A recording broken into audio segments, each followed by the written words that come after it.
자, 오늘도 복된 또 하나님의 이 귀한 자리에 오신 여러분들을 주의 이름으로 환영하고 축복합니다. 우리 말씀 듣기 전에 잠깐 우리 앞뒤 옆 사람하고 좀 인사하고 말씀드릴까요? 잘 오셨습니다. 마음의 문을 활짝 엽시다. 이렇게 인사하고 말씀 듣겠습니다. 아멘. 미국에는 유명한 대학이 여러 대학이 있지 않습니까? 아마 그 중에서 가장 유명한 대학이 하버드 대학이 아닐까 싶어요. 어느 날 허름하게 입은 이 노 부부가 이 하버드 대학을 찾아오게 됩니다. 하버드 대학을 찾아와서 총장님을 좀 만날 수 있습니까? 라고 물어요.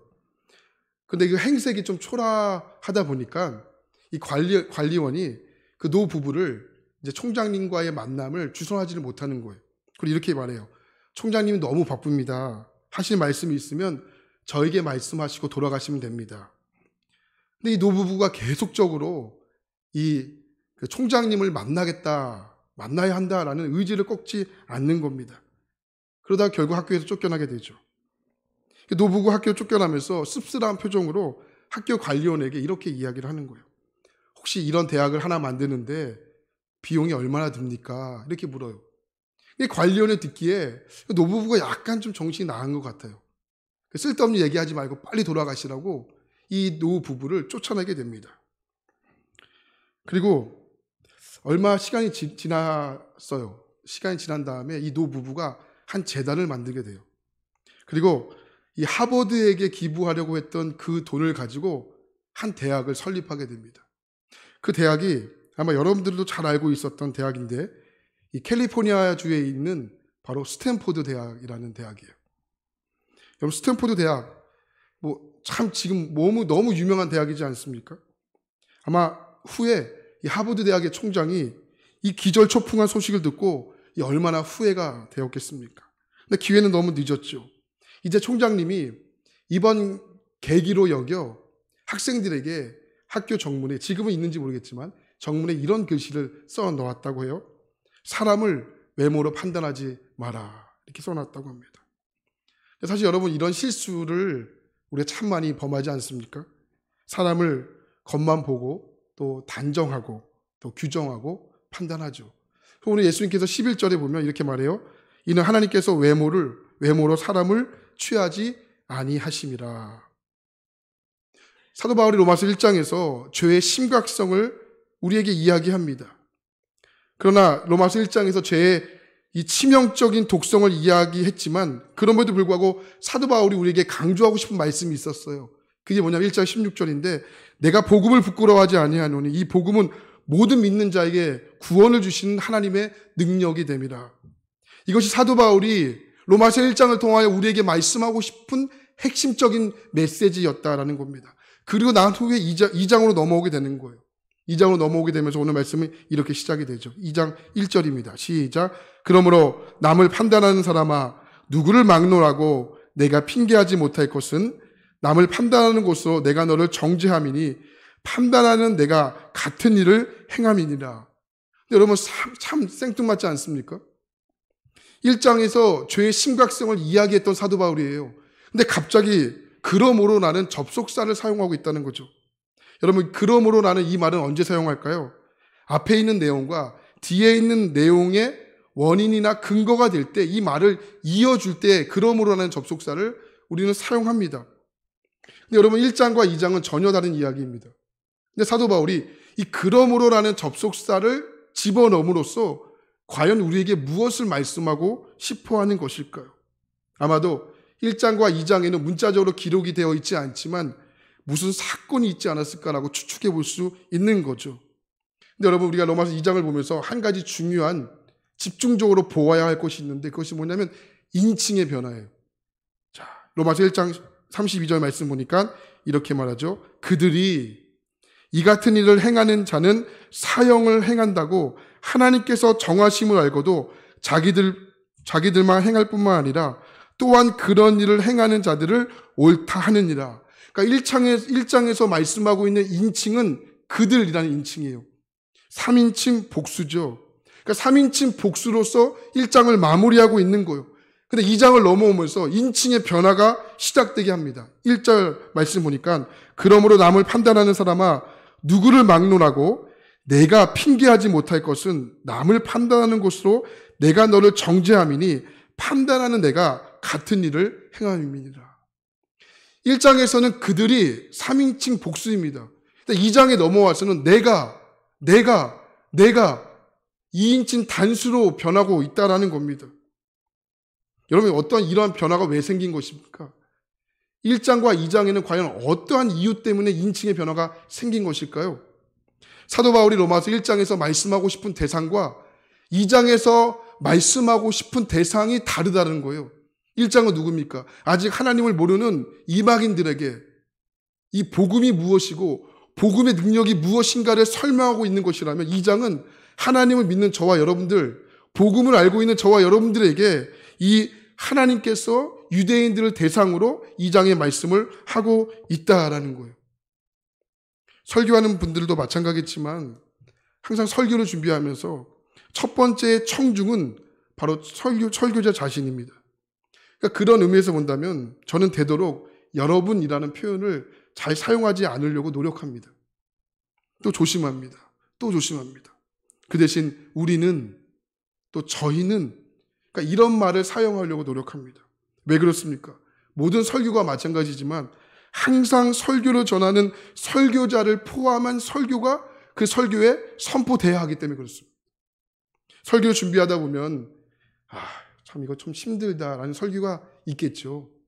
오늘 설교가 그렇습니다. 왜 그렇습니까? 로마서 2장이 누구에게 말하고 있는 성경이기 때문에 그렇습니까? 하나님을 믿는 저를 포함한 우리 모두에게 하나님이 말씀하시는 내용이기 때문에 그렇습니다. 사도 바울이요, 하나님을 알지 못하는 이방인들에게 죄의 심각성을 1장에서 이야기하면서 갑자기 하나님을 믿는다고 하는 우리 모두에게, 유대인들에게 그 시선을 옮기고 있다는 겁니다. 그러면서 이렇게 이야기하죠. 그러므로 남을 판단하는 사람아. 1장에서 하나님을 믿지 않는 이 불경건의 죄의 심각성을 이야기하지만 그런 사람들을 보고 사랑하는 마음 없이, 긍휼하는 마음 없이 함부로 판단하는 너희들의 죄야말로 정말 심각한 죄다라고 사도 바울이 콕 집어서 1절에서 그러므로 남을 판단하는 사람아. 여러분 이 한마디가 오늘 우리에게 커다란 울림이 되어야 하는 것이죠. 여기 판단이라는 단어가 헬라어로 크리노라는 단어예요. 이 크리노라는 단어는 여러분 재판관들이 이 판사들이 범죄자들을 이렇게 재판할 때 또 죄를 판결할 때 사용하는 단어가 크리노라는 단어예요. 근데 여러분 예수님께서 처음으로 많은 회중들 앞에서 했던 첫 번째 설교가 뭔지 아십니까? 마태복음 7장 1절이에요. 비판을 받지 아니하려거든 비판하지 말라라는 거예요. 이 비판이라는 단어를 사전적인 의미로 찾아보니까 이런 뜻이 있어요. 사물의 옳고 그름을 판단하여 잘못된 점을 지적함이라고 되어 있어요. 근데 여러분 생각해 보십시오. 이 뜻이 얼마나 좋은 덕목입니까? 어느 누가 평생을 올바른 길로 갈 수 있다는 것입니까? 여러분 어느 누가 평생을 천사와 같은 생각을 품으면서 살 수 있다는 것입니까? 실족하고 엉뚱한 길로 여러분 빠질 때가 왜 없겠습니까? 그럴 때 누군가가 나에게 찾아와 잘못을 지적해 주면서 좋은 비판자가 주변에 많다는 것은 여러분 어쩌면 축복 중에 큰 축복이죠. 아니 오히려 내가 엉뚱한 길로 가고 있음에도 불구하고 나에게 찾아와 지적할 수 있는 분이 없다는 것, 어쩌면 이것은 굉장한 큰 불행이라고 말할 수 있겠죠. 근데 여러분 비판 자체가 뭐가 잘못된 것입니까? 근데 여러분 마태복음 7장 1절에서 이 비판이라는 단어가 오늘 로마서 2장에서 사용하고 있는 이 판단이라는 단어와 똑같은 단어예요. 크리노라는 단어예요. 무슨 말입니까? 비판이지만 건강하지 않는 병든 비판이라는 거죠.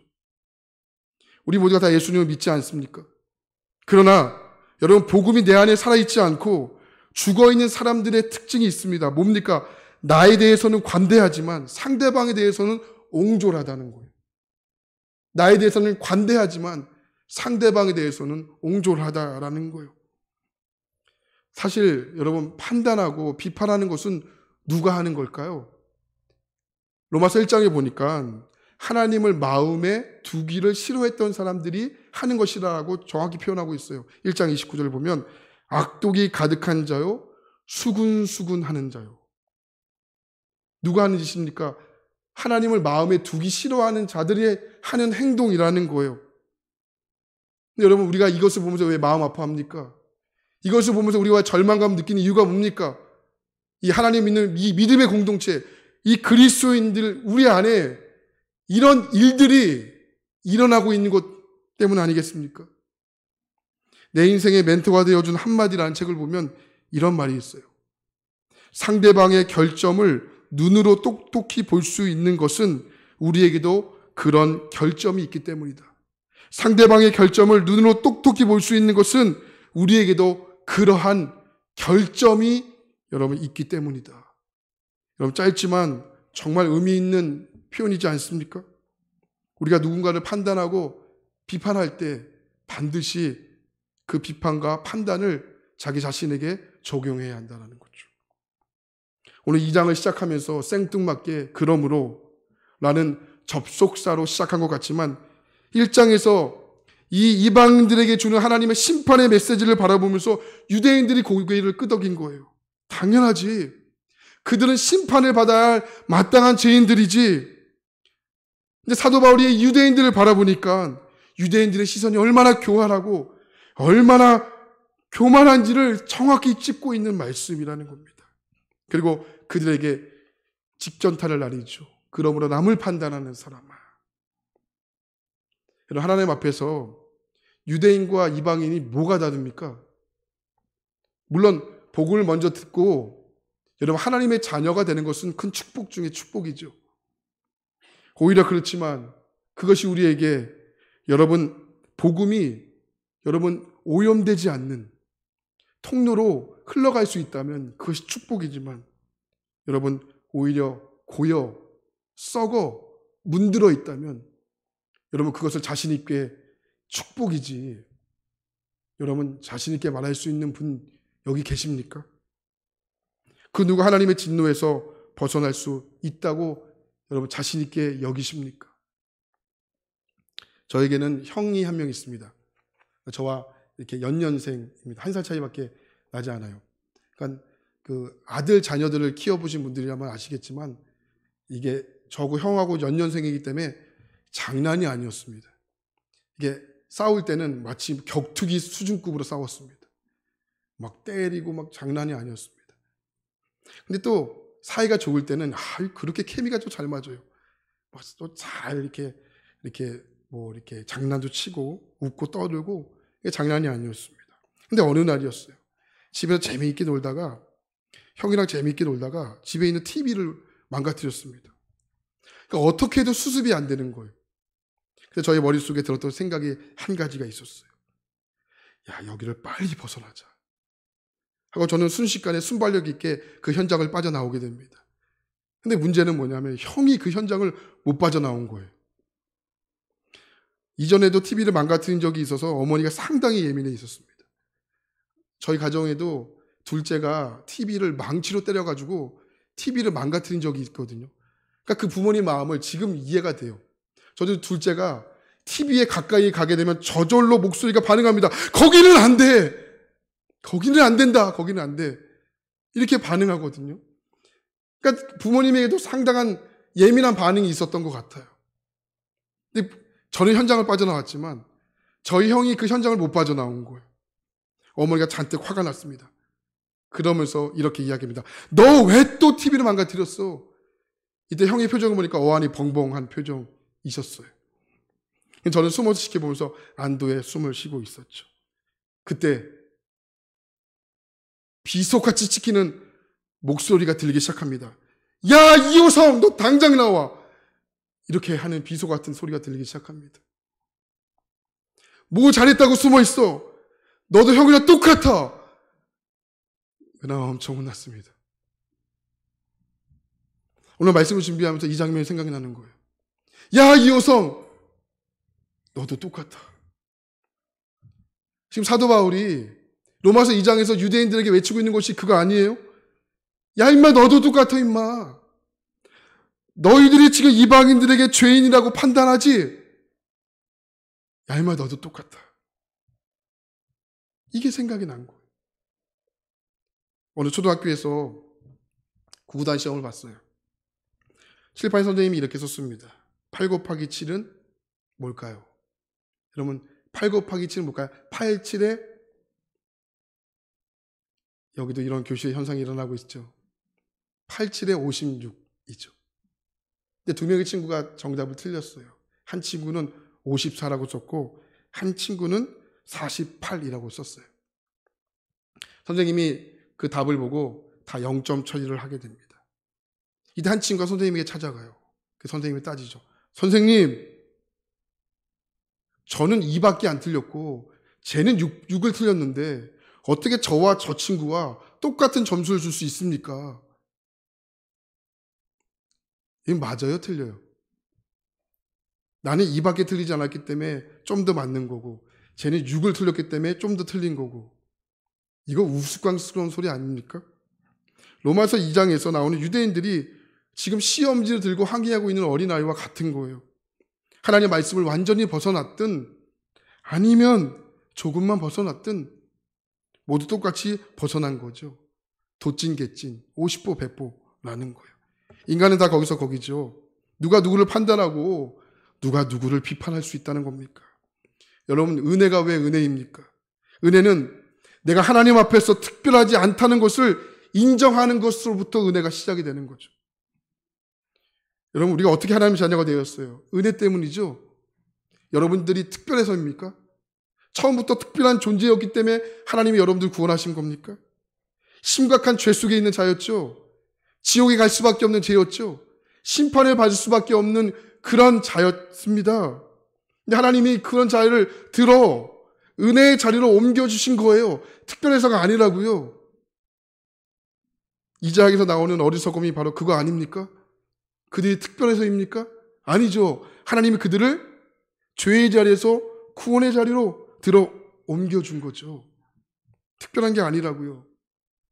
예수님 당시에 모든 것을 정확한 잣대를 가지고 이렇게 갈라놓는 시대였습니다. 남자와 여자로 갈라놓았죠. 또 거룩함과 세속함을 갈라놓았죠. 또 뭐를 갈라놓았을까요? 유다인들과 이방인들을 갈라놓았죠.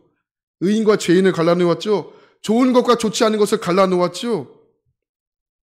그리고 그 땅에 평화가 임하기를 기도했죠. 근데 그렇게 갈라놓은 그 땅에 갈라놓아 아픔이 생긴 그 땅에 진정한 평화함이 편안함이 평화가 임할 수 있다는 겁니까? 이것이 예수님 당시의 세계였습니다. 근데 예수님 어떤 분이셨습니까? 거룩이라는 척도를 가지고 세상을 바라보신 분이 아니시라는 거예요. 예수님이 이 땅을 이 거룩이라는 척도로 바라보신 분이 아니고 예수님은 이 땅을 자비로 바라보신 분이세요. 컴패션이라는 단어가 있어요. 이게 라틴어인데 컴은 함께라는 뜻이고 패션은 아픔, 고통 이런 뜻이에요. 뜻을 합치면 이런 뜻이죠. 함께 아파하다라는 뜻이에요. 우리는 사랑하면 러브로만 이해하지만 예수님은 사랑을 러브로 이해하지 않으시는 분이세요. 예수님의 사랑은 언제나 컴패션이었어요. 함께 아파하는 것이었다고요. 마태복음 20장 34절 보니까 예수님이 이렇게 말씀하세요. 예수께서 불쌍히 여기사 그들의 눈을 만지시니 곧 보게 되어 그들이 예수를 따르니라. 예수님이 병을 고치시고 귀신 들린 자를 쫓아내시고 여러 가지 일들을 베푸시는 이 장면마다 공통적으로 나오는 표현들이 있어요. 불쌍히 여기사라는 거예요. 이 불쌍히 여기사라는 단어가 헬라어로 스플랑크 리조마이라는 단어예요. 스플랑크 리조마이, 불쌍히 여기사. 이 단어는 인간을 향한 예수님의 연민의 마음이에요. 누가복음 15장 20절을 보면 이 단어가 또 등장하는데 이에 일어나서 아버지께로 돌아가니라. 아직도 거리가 먼데 아버지가 그를 보고 어떻게 했다고요? 측은히 여겨 달려가 목을 안고 입을 맞췄다.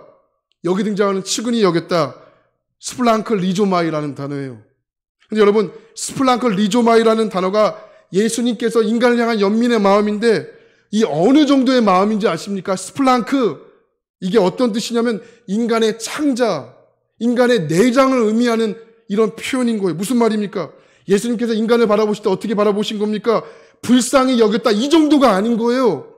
어느 정도입니까? 창자가 끊어질 정도로, 내장이 끊어질 정도의 심한 아픔을 가지고 예수님 인간들을 불쌍히 바라봤다라는 거예요.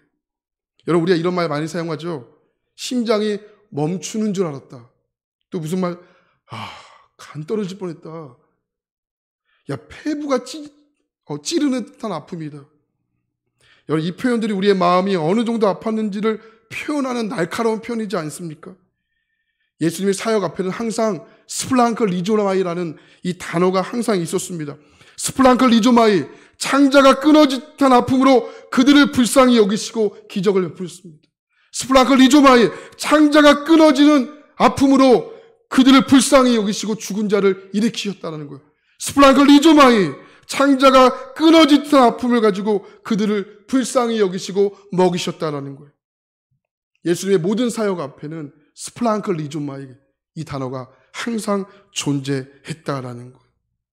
예수님은 단지 우리를 불쌍히 여기신 분이 아니세요. 스플랑크 리조마이, 항상 이렇게 하신 분이에요. 이 영어 성경에 보니까 이 스플랑크 리조마이라는 이 단어가 컴패션이라는 단어로 번역되었어요. 예수님은 항상 아파하셨던 분이세요.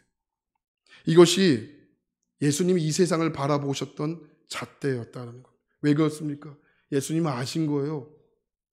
인간의 아픔과 인간의 고통을 누구보다 잘 아셨기 때문에, 그래서 이 세상을 갈라놓을 수가 없었던 것이죠. 오히려 예수님은 이 세상이 갈라놓았던 그 기준을 없애시고 그것을 넘나드셨던 분이세요. 사도 바울이 유대인들에게 이렇게 비판한 줄 아십니까? 사도 바울이 외친 판단은 단순한 크리노가 아닙니다.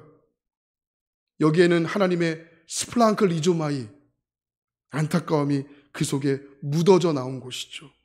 왜요? 유대인들이 죄 짓는 것을 볼 수가 없는 거예요. 죄 지면 심판이기 때문에 그들이 하나님의 심판을 받는 것을 눈뜨고 볼 수가 없는 거예요. 그래서 유대인들이 말하는 판단과 사도 바울과 예수 그리스도가 말하는 판단이 결정적인 차이가 있는 거죠.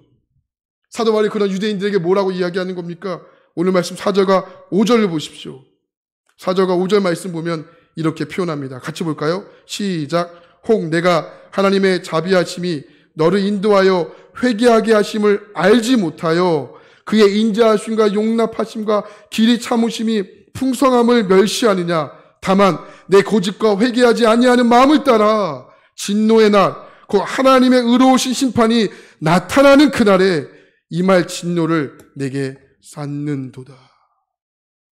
사도 바울이 유대인들을 무섭게 뭐라고 지적하고 있습니까? 이방인들을 그렇게 판단하고도 회개하고자 하는 그 마음이 없는 것, 마음조차 일어나지 않는 것, 그것을 무섭게 지적하고 있는 것 아니겠습니까? 여러분, 이 세상을 볼까요? 이 세상을 볼 필요도 없어요. 우리 볼까요? 얼마나 많이 죄를 짓고 살았습니까? 여러분, 오늘 그럼에도 불구하고 오늘 여러분들이 이곳에 나와 하나님을 예배할 수 있는 거 여러분들이 특별해서입니까? 특별한 존재였기 때문에 여러분 이곳에 나올 수 있는 겁니까? 아닙니다. 하나님의 인자하심과 용납하심과 오래 참으심이 하나님의 성품이기 때문에 가능한 거죠. 베드로전서 3장 9절에 보면 주님이 이렇게 말해요. 주의 약속은 어떤 이들이 더디다고 생각하는 것 같이 더딘 것이 아니다. 오직 주께서는 너희를 대하여 오래 참으사 아무도 멸망하지 아니하고 다 회개하기에 이르기를 원하시느니라. 여러분, 하나님 왜 오래 참으신다고요? 아무도 멸망하지 않게 하기 위해서. 다 회개하고 돌아오게 하는 것이 하나님의 성품이기 때문에 그렇습니다. 구약 성경을 볼까요? 수많은 선지자들이 외쳤던 그 절박한 한마디가 뭐였죠? 회개하라는 것이죠. 근데 이스라엘 백성들이 여러분 회개합니까? 안 했죠. 그런데도 하나님은 그들을 끝까지 참으셨죠. 아담과 하와가 선악과를 따먹습니다. 좀 더 정확히 표현할까요? 선악을 알게 하는 나무를 먹어요. 근데 여러분, 선악을 알게 하는 나무가 에덴 동산에서 그 열매가 독보적이었기 때문에 먹음직스럽고 보암직스러운 열매였기 때문에 먹었다고 생각하십니까? 아닙니다. 에덴 동산 안에 있는 모든 나무는요, 나무 열매는 다 먹음직스럽고 보암직스러웠습니다. 창세기 2장 9절 보니까 여호와 하나님이 그 땅에 보기에 아름답고 먹기에 좋은 나무가 나게 하시니, 그러니까 그 땅에 있는 모든 나무의 열매들은 다 보암직하고 다 먹음직스러운 나무의 열매였다라는 거예요. 근데 여러분 한편은 이해가 되시죠? 우리가 그렇잖아요. 하지 말라는 거 잘 하시잖아요. 그것도 콕 집어 하시잖아요. 그래서 잔소리를 엄청 들으시잖아요. 근데 하나님이 왜 아담과 하와를 왜 모든 나무가 다 먹음직스럽고 보암직스러운데 왜 그거 먹었다고 왜 하나님이 왜 화내시는 이유가 뭘까요? 과일이 아까워서? 아니죠. 하나님은 아담과 하와를 믿었다고요. 믿음의 대상이 아담과 하와였다고요. 그래서 맡기신 거 아니겠습니까? 동산의 모든 것을 다 하나님 맡기셨잖아요. 근데 아담과 하와가 하나님의 믿음을 파기해버린 거잖아요. 문제가 발생했습니다. 그럼 어떻게 해야 합니까? 간단하죠. 하나님, 너무 죄송해요. 고개 들 수 없고 입도 떨어지지 않지만 그래도 하나님 앞에 나와 그 문제를 짚고 해야 하는 거죠. 이것이 하나님이 우리에게 말씀하시는 회개인 거죠. 근데 아담과 하와가 어떻게 합니까? 창세기 3장 10절에 보니까 내가 동산에서 하나님의 소리를 듣고 내가 벗었으므로 두려워하여 숨었나이다. 문제가 발생하자 하나님의 얼굴을 피하여 숨게 된 거죠. 하나님이 주신 기회의 방식을 회피해버린 겁니다. 여러분 힘들더라도 하나님 앞에 나와 여러분 문제를 가지고 짚고 하셔야 됩니다. 여러분 하나님 앞에 나와 여러분의 문제를 가지고 나와 하나님 앞에 직면하셔야 됩니다. 내가 하나님을 얼마나 의지하느냐? 얼마나 내가 하나님을 신뢰하고 매달리느냐? 회개를 주님이 이런 측면에서 보고 계시다라는 거예요. 그래서 사도 바울이 로마서를 시작하면서 복음의 능력을 가장 먼저 핵심적으로 이야기한 거예요. 이 복음은 믿는 자에게 주신 하나님의 능력이 됩니다. 내가 특별해서 아니에요. 복음이 특별한 겁니다. 근데 유대인들은 무엇을 착각합니까? 내가 특별해서 내가 특별한 복음을 받았다라고 여긴 거죠. 사도 바울이 무섭게 그것을 지적한 거예요. 너 특별하지 않는다는 거예요. 너 특별하지 않다는 거예요. 복음이 특별하다는 거예요. 우리를 무너뜨리는 유혹이 두 가지가 있는데 하나는 가시적인 유혹입니다. 이 가시적인 유혹은 뭐예요? 눈에 보이는 거예요. 거짓, 음란 이런 거예요. 또 하나의 유혹이 뭐냐면 보이지 않는 유혹이에요. 가시적인 유혹은 눈에 보이기 때문에 고치기가 쉬워요. 근데 보이지 않는 유혹은 보이지 않기 때문에 내가 여러분 보이려고 내가 찾기 위해서 노력하지 않으면 이거는 고치기가 쉽지 않다는 거예요. 뭐가 더 무서운 유혹입니까? 가시적인 유혹이에요? 아니에요. 보이지 않는 유혹이 훨씬 더 무서운 거죠.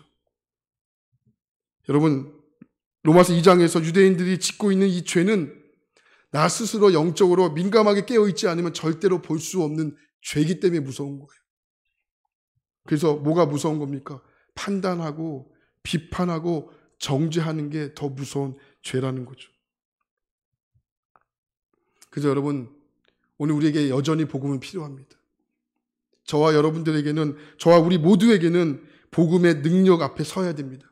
우리 모두에게는 복음의 능력으로 붙들려야 합니다. 그러므로 로마서 2장은 남의 이야기가 아닙니다. 오늘 복음으로 살기 위해 무단히 애쓰고 있는 저와 우리 모두의 이야기가 되는 곳입니다. 한 가지 말씀드리고 설교로 정리합니다. 세계적인 전도자였던 이 빌리 그레함 목사님이 사역을 정리할 때쯤에 한 기자가 와서 이렇게 물어요. 목사님, 지금까지 전 세계를 다니시면서 전도도 하시고 복음을 증거하셨는데 혹시 한 가지가 아쉬운 것이 있다면 그게 뭔지 좀 들을 수 있을까요? 이게 기자가 물어요. 이때 목사님이 그 기자를 향해서 이렇게 대답을 해요. 화면에 보시면 나는 복음이 교회 밖에만 필요할 줄 알았습니다. 그런데 지금 세상스럽게 깨닫는 것은 교회 안에 복음을 필요로 하는 사람이 더 많다라는 사실입니다. 여러분, 우리 신앙이 하나님 앞에 이 복음이 주는 회개와 결단함으로 나아갈 때 여러분, 저와 우리 모두의 신앙은 충만해지는 겁니다. 아직 복음을 알지 못하는 자들에게 복음은 반드시 필요합니다. 그러나 주님을 확실히 만났다고 하는 우리 모두에게도 어쩌면 지금 이 시간에도 우리가 간구하고 기도하고 갈망해야 할 것은 바로 이 복음이 아닐까라고 생각합니다. 하나님은 교인이 필요하지 않습니다. 하나님은 복음으로 변화된 하나님의 자녀가 필요할 뿐입니다. 하나님의 귀한 여러분, 오늘 이 로마서 2장의 말씀을 여러분 가슴속에 잘 심겨주시길 축복합니다. 그리고 기도하셔야 됩니다. 주님, 내게도 복음이 필요합니다. 주님, 내게도 복음이 필요합니다. 주님, 내게도 복음이 필요합니다. 날마다 이 복음으로만 붙들고 살아가게 주님 도와주십시오. 오늘 어쩌면 이 금요, 이 저녁 시간에 우리가 붙잡아야 할 기도가 이것이고, 여러분 평생에 잃어버리지 않고 놓치지 않고 붙잡아야 할 기도가 여러분 이거 아니겠습니까? 주님, 내게도 복음이 필요합니다. 복음이 필요합니다. 오늘 여러분들이 오늘 이 말씀을 끝나고 찬양하고 함께 기도할 때 여러분 이것을 위해서 함께 기도하시기를 바랍니다. 주님, 내게도 복음이 필요합니다. 주님, 내게도 복음이 필요합니다. 여러분, 이런 갈망함으로 주 앞에 기도하는 오늘 이 저녁 시간 되기를 간절히 축원합니다. 우리 함께 찬양하기를 원합니다.